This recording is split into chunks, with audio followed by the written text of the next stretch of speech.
second, Jim. So we're going to go back live now. The granddaughter, Nandi Mandela, is about to give her eulogy. Heads of state and diplomatic corps, religious leaders, distinguished guests, program director, ladies and gentlemen.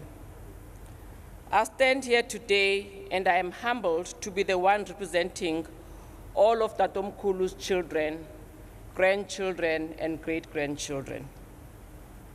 Tatomkhulu means grandfather. And like all South Africans, and maybe people around the world, we are proud of his achievements and we want to make him proud. Tatomkhulu was a true leader who led by example. He was a true servant of the people. His mission in life was to make the lives of the underprivileged better. Like everyone who has been touched by Tatomkhulu, we have learned some valuable lessons from him, and I would like to share some of those lessons. He truly cared for his family and children. He shared what we had as best as possible with all those that he loved. He provided for his family, which included members of his extended family. He took it upon himself to make sure that all of them had a good education. For many years in Qunu, during his presidency, and after he stepped down, he made sure that the children of Qunu had a beautiful Christmas. They came in thousands to his home, and he made sure each one of those children received a gift and a meal. And the numbers grew, and it became almost impossible for him to cater from his own pocket.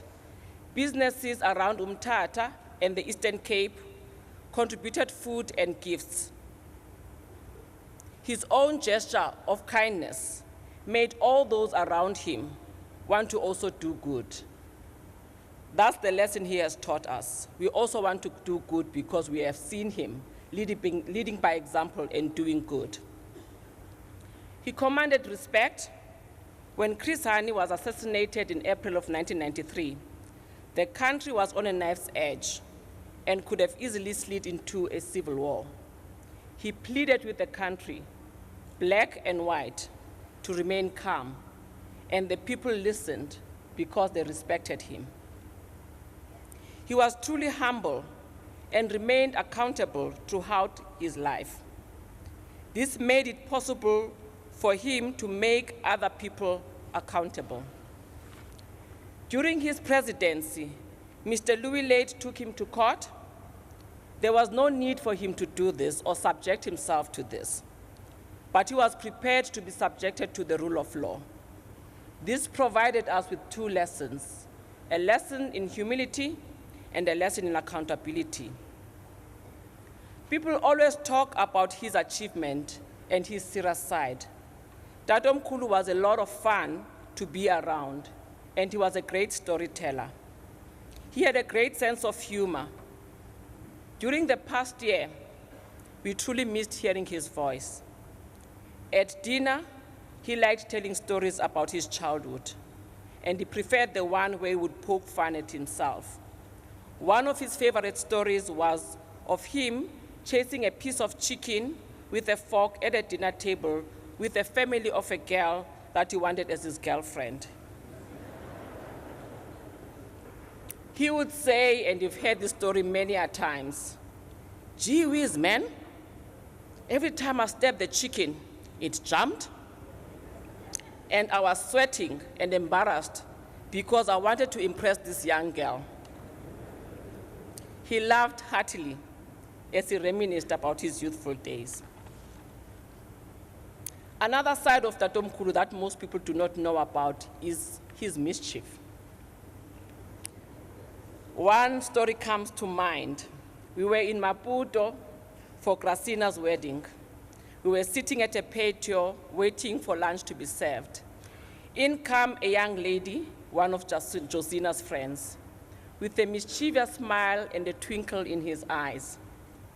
Referring to Ndaba, he asked, "So, young lady, what do you think of my grandson?" "Don't you think he is handsome?" She replied, "No, Papa, I think he's too young for me." He retorted, "In the African tradition, a man can never be seen as younger than a woman."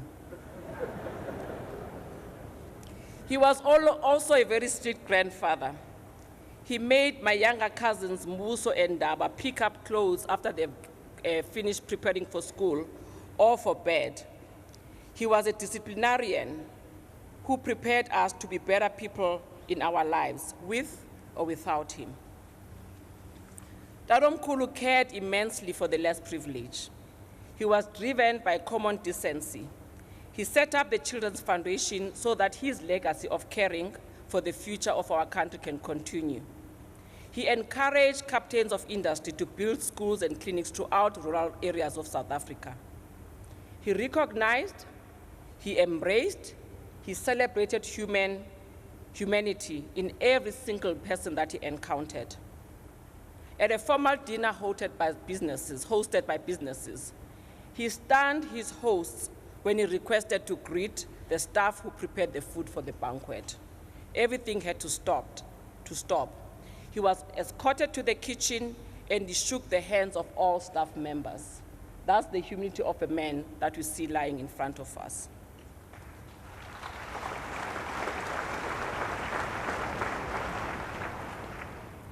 One of the greatest lessons is the story of his own life, a story of resilience.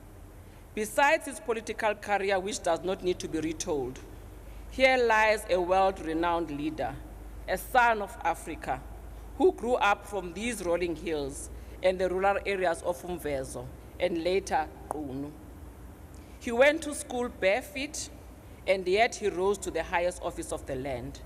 He became the President of South Africa and the greatest statesman in the world. This is a message he communicated all the time. It does not matter what your background is or your circumstances.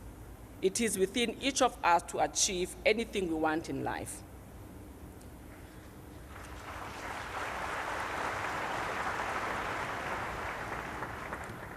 These are just of the many stories we have learned from him as a head of our family and as a leader.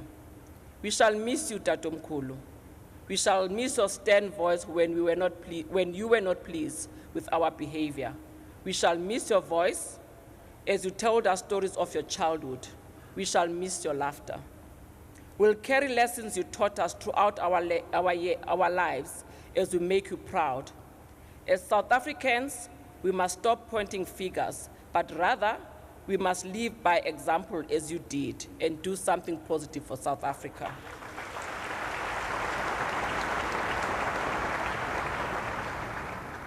Your love for children was immeasurable. We love you, Tatomkhulu. Dlomo madiba yemyem, ngolomsila, zondwa zinjaba zingazumenzanto. Wena kagadla, kanxeko, kahlango, kadlomo, kahala, kamadiba, katato, kazondwa, kandaba, kangubengcuka. Ugqatso ulufezile. Ulale ngoxolo mthembomhle. Usibulisele kokhokho namathongo elikhaya. Siyabulela. Thank you.